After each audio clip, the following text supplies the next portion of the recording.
किती करता गे तुझ्या तूच लायला माहिती तो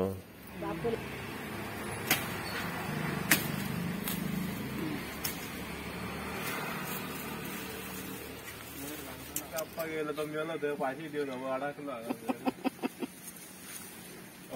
अडकलो काढतो पडलो कोणाक रे तो कोणो मारला असं ऊस निवळ करतो पडटा कोण्यासारखं फायनली ऊस काढले आता या चूस करपाक काढपाक ऊस लागवड्यात येता वाटे ऊस घेऊन फायनली पावलो एकदा ऊस वाल्याकडे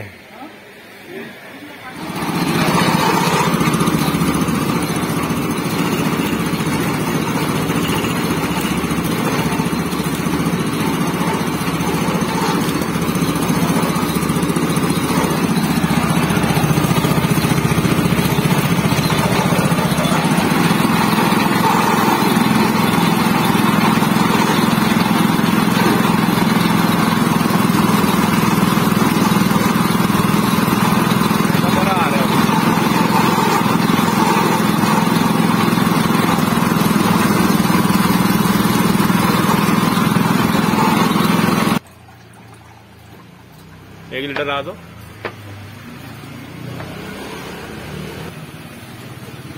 फायनली ऊसाचा रस काढलो एकदाचा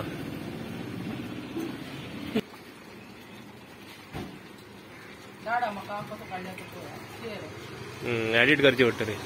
टाइम वयतलो तर फायनली ऊसाचा रस पावला घराकडे आता एका वयर दवरया थंड जावन मस्त मस्त तेच राहा पडा नाका फायनली ऊसाचा रस काढून हाडलो आता पिवपाचं काम मागे तुमका दाखयता पहिले तांकां थंड जावनी ऊसाक